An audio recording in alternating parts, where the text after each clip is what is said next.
Бажы кызматынан төрагасынын мурунку орун басары Райымбек Матраимов 2 айга камакка алынды. Бул тууралуу анын жактоочусу Мадина Ниязова билдирди. Матраимовдун баш коргоо чарасын 1-май райондук соту тандады. Эске салсак, Райымбек Матраимов 18 февраль күнү кайра кармалган. Ал УКМКнын убактылуу кармоочу жайына киргизилген 48 сааттын ичинде сот баш коргоо чарасын карамак. Не исследуется, доказательства не исследуются. Мотивировали тем, что предъявлена статья, по которой предусмотрена санкция до 10 лет. И все. Только мотивировали тяжестью предъявленного преступления. Все, больше ничем не мотивировали. Эпизоды вам известны? Эпизод легализации преступного дохода по всем. Только по 800 миллионов. Но сейчас вот и будет возможность у некоторых журналистов, довольно-таки достаточно хорошая возможность доказать это в ходе следствия, потому что очных ставок не избежать, все научные ставки будут. Дальше что будет? Вот сейчас и будут представлять доказательства те журналисты, которые говорят о том, что якобы мы причастны к выводу 700 миллионов. Вот сейчас они и будут предъявлять эти доказательства. Посмотрим, какие доказательства у них имеются, о которых они кричат. Если не докажется, которые возбудили уголовное дело, они будут перед законом отвечать? Вы как юрист, как можете отвечать? Ну, сейчас получается, мы сначала должны посмотреть, какие доказательства будут, какие будут предъявлены со стороны органов следствия, какие со стороны как раз таки журналистов, которые об этом. Мы помним, Али Тохтакунов фальшивые эти подписи недавно нам опубликовал. Может, такого будет? Вот как думаете? Ну, в отличие от него, я не могу просто голословно говорить. Да? Если он что-то представил незаконное, он и будет за это отвечать. Райымбек Матраимовдун колдоочулары 1-май райондук сотунун алдына чогулушту. 1-май райондук сотунда Райымбек Матраимовдун баш коргоо чарасы караалары күтүлүүдө. Кечээ 19 февралда дагы Матраимовду колдоо митинги өткөн. Митингге чыккандар колдоруна Матраимов качкан жок, Матраимовду бошоткула, Матраимовдой акчаны ким төлөдү, Американын агенттери кыргыз патриотун каматты, 386 миллион долларды уурдаган Сапар Исаковду ким качырды, Кулматов эмнеге камалбайт деген жазууларды көтөрүп чыгышкан. 18 февралда Бажы кызматынын төрагасынын мурдагы орун басары Райымбек Матраимов кармалганын Улуттук коопсуздук мамлекеттик комитетинин басма сөз кызматынан кабарлашкан. Мекеменин маалыматына ылайык, Матраимов кылмыштуу кирешелерди адалдоо фактысы боюнча козголгон кылмыш ишинин алкагында кармалган. Бир эле жактуу каралап атат. Ошон үчүн биз Кыргызстанда Матраимов деле карабагыла. Кыргызстанда премьер-министрлер болгон, президенттер, ошол кезде ген прокурорлордун да кат аталсын деп атабыз. Бул киши Кыргызстандан Шадиевке окшоп качып кеткен жок. Бул киши Кыргызстандан Сапар Исаковго окшоп качып кеткен жок. Менин айыбым болсо жооп берейин деп келип атат. Кыргызстанда Кыргызда деле өзү жол жаза берди. Өткөндө келди, соттон чечими чыкты. Эмне үчүн экинчи жолу дагы чакырмады? Бул адилетсиздик, бул чет өлкөнүн заказы, агенттердин заказы.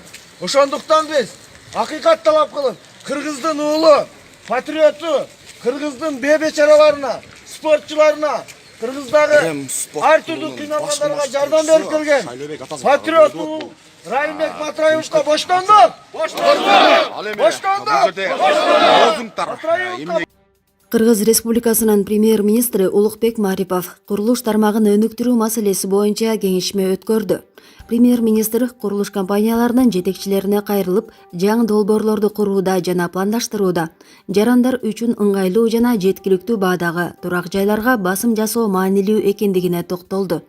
Өз кезегинде курулуш бизнесинин өкүлдөрү өздөрү дуушар болуп жаткан көйгөйлүү маселелерге токтолушту. Алсак аларга инженердик, электр энергиясы тутумдарына, муздак жана ысык суу менен камсыздоо тармактарына, канализацияга, борбордук жылытуу тутумуна кошулуу, текшерүүчү органдардын, компаниялардын ички иштерине кийлигишүүсү, уруксаат берүүчү документтерди алуудагы бюрократиялык тоскоолдуктар, жер маселеси, мамлекеттик органдардагы кадрдык алмашуулар сыяктуу маселелер кирет. Мына тышкары, архитектура жана курулуш тармагындагы бирдиктүү терезенин ишиндеги бюрократиялык тоскоолдуктар байкалат. Мамлекеттик органдар менен өз ара түшүнүшүү жок. Ошол эле учурда республикалык бюджеттин маанилүү бөлүгү бизнестин чегерүүлөрүнөн түзөлөт. Улукбек Марипов белгилегендей, көрсөтүлгөн көйгөйлөр күн тартибинде бир топ мезгилден бери турат.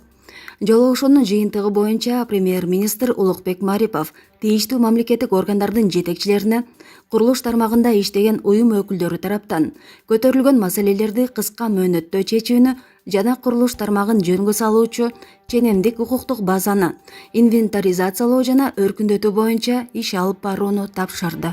Биз бүгүн сиздер менен ушундай бир жөнөкөй форматта чогулуп отурабыз. Негизи маселе абдан көп. Эң биринчиси мына электр энергиясына кошулуу, теплосеть, канализация жана башка мына жылуулук системалары боюнча айтсак болот. Единое окно деп атабыз, бирок ал такыр иштеген жери жок, баарыбыз билебиз. Кандай берилип атат документтер, кандай кыйынчылыктар бар, инфраструктура маселеси жана башка толгон токой маселелер бар да. Биз урматтуу кесиптештер, эгерде ушул курулуш тармагына канчалык көбүрөөк маселесин чечип берсе, ошончолук элибиздин жашоосу жеңилдейт деген кадамдарды, аракеттерди биз жасап атабыз. Биздин ниет ушул ата мекендик инвесторлорду колдошубуз керек. Эң биринчи кезекте өзүбүздүн курулушчуларды. Садыр Жапаровдун Россияга качан барары белгилүү болду. Президент Садыр Жапаров 24 февралда Россия Федерациясына барат. Бул тууралуу президенттин аппаратынын тышкы саясат бөлүмүнүн башчысы Дастан Дүйшөкеев билдирди.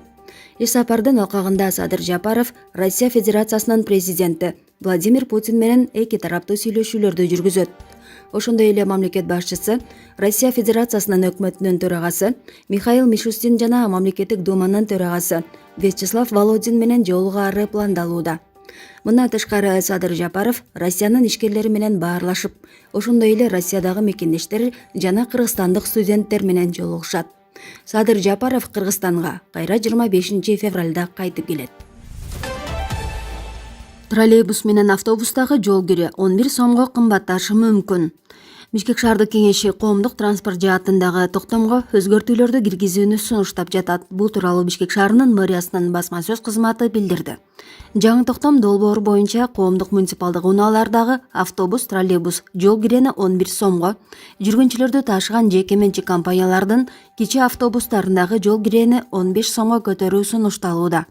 Токтом долбоорунда коомдук унаалардагы жол киренин өлчөмү 2012 жылдан бери өзгөрбөй келгени айтылат. Элдин кирешеси көбөйгөндүгүнө карабай, муниципалдык транспорт ишканаларынын жана жүргүнчүлөрдү ташыган жеке менчик компаниялардын кирешеси 2012 жылдагы бойдон калып калган деп айтылат маалыматта. Булак Баракелди. Кыргызстан менен Орусиянын саламаттык сактоо министрлери жолугушту. Кыргызстан менен Орусиянын саламаттык сактоо министрлери Алымкадыр Бейшеналиев менен Михаил Мурашко Москва шаарында жолугушту. Анда республикага Спутник 5 вакцинасын жеткирүү, саламаттык сактоо системасындагы материалдык техникалык базаны чыңдоо жана Кыргызстандын мезгиттеринин Орусиядан өз тажрыйбасын арттырып келүү маселелерин талкуулашты. Мындан тышкары, Орусия тарап тез курулуучу модулдук клиниканын курулушуна жардам берүү мүмкүнчүлүгүн карап көрөөрү белгиленди. Бейшеналиев өз сөзүндө Орусияга коронавирус пандемиясы менен күрөшүүдө ар тараптуу колдоо көрсөтүп келе жатканына ыраазычылык билдирди. Анжелика эң жакын курбусу менен жигитинен көңүлү калганын жазып чыкты. Бүгүн мен эң сүйүктүү, алар үчүн өмүрүмдү арнай турган эң жакын эки инсанды жашоомдон чийип салдым. Мындан ары алар мага жөн гана тааныш адамдар. Жаратканга бул белек үчүн ыраазымын. Эгер бул сыноо болбогондо, мен бул жалган менен алардын эки жүздүүлүгүнө чыдап жашай бермекмин. Аллах үчүн силерди кечирдим жана кое бердим. Эң жакын курбумду жана бүт өмүр бирге жашагым келген сени. Алар биргеликте бир иш жасашыптыр деп ойлобоңуздар. Жок. Ар кимдин өзүнүн скелети жана тарыхы бар. Бүгүндөн баштап мен силер үчүн жокмун. Силердин кылыктарыңарга мындан ары чыдай албаганым үчүн, ак көңүлдүгүм үчүн кечирим сурайм. Жүзүңөргө эмес, бул жерге жазып жатканым үчүн кечиргиле. Маанисиз чарчадым деп таарынычын жазган ырчы Анжелика мындан ары сүйүктүүсү менен эки ажырым жолго түштү деген ушактарга жем таштады. Буга чейин Анжелика сүйүктүүсү Дубайда үйлөнүү сунушун киргизгени белгилүү болгон. Акыркы берген маегинде сүйүктүүсү аны канча болсо да күткөнгө ыраазы экенин айтып, учурда ырчы айым турмуш курууга даяр эмес экенин баса белгилеген. Булак Арба Кеч.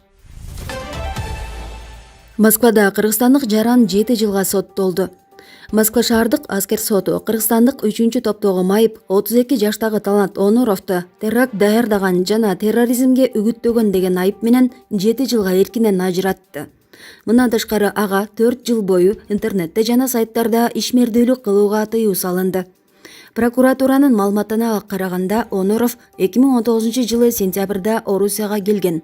Ал ушул эле жылы октябрь айында теракт жасоо максатында Москвада өзүнө өнөктөштөрдү издеп жүргөн деген айып менен кармалган. Онуров тергөө абагында отурган учурунда күнөөсүн мойнуна алганын Москванын тергөө комитетинин өкүлү Юлия Иванова кабарлаган. Талант Онуров 1989 жылы 11 январда Ысык Көл облусунун Балыкчы шаарында туулган.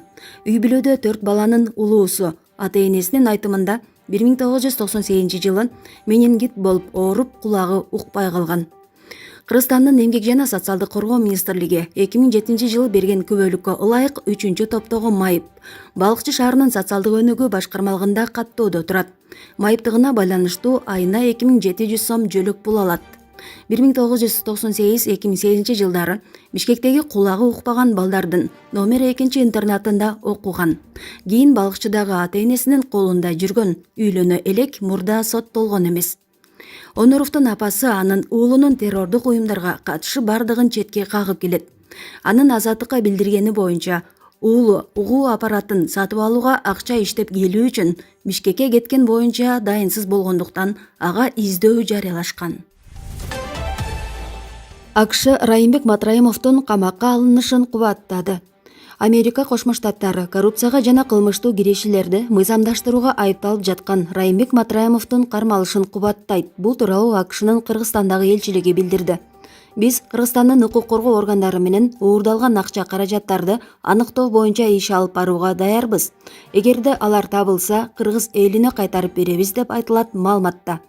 УКМК 18 февралда бажы кызматынын төрагасынын мурдагы орун басары Райымбек Матраимовду камакка алган. Ал кылмыштуу кирешилерди мыйзамдаштырууга айыпталууда. Буга чейин Матраимов коррупция беренеси менен айыпталып 2 миллиард сом төлөп берген жана 260 миң сом айып пулга жыгылган. Булак Баракелде. Кайгыл кызматкерлери адашып жүргөн балага жардам беришти. Бишкек шаарында милициянын кайгыл кызматкерлери адашып жүргөн баланы үйүнө жеткиришти. Кечээ 19 февралда болжол менен саат 15 чамасында Бишкек шаардык ички иштер башкы башкармалыгынын 102 кызматына Свердлов районунда жайгашкан Глобус дүкөнүндө кичинекей бала адашып жүрөт деген маалымат келип түшкөн. Айтылган дарекке Бишкек шаардык ички иштер башкы башкармалыгынын кайгыл кызматкерлери барып, 2016 жылы туулган бала үйүнөн ойногону чыгып кетип, кайра үйүн таппай адашып жүргөндүгү белгилүү болгон. Кайгыл кызматкерлери жаш баланын жашаган жерин тактап, баланы бир тууган эжесине өткөрүп беришти. Баланын туугандары кайгыл кызматынын ыкчам аракетине ыраазычылык билдирди. Булак Баракелде. Тоңдо мектеп окуучуларына кылмыштуулуктан алыс болуу эскертилип жатат. Тоң районунда мектеп окуучуларынын арасында кылмыштуулукту өзүнө кол салууну алдын алуу боюнча иш-чара уюштурулду. Маалым болгондой, Тоң райондук ички иштер бөлүмүнүн жетекчилигинин демилгеси менен уюштурулган бул иш-чараларга аксакалдар соттору, айылдын имамдары, социалдык кызматкерлер, ички иштер министрлигинин ардагерлери, ата-энелер комитеттери жана айыл активисттери катышууда. Анда окуучуларга туура багыттар айтылып, ар кандай кылмыштардан алыс болуу эскертилип жатат. Булак Турмуш.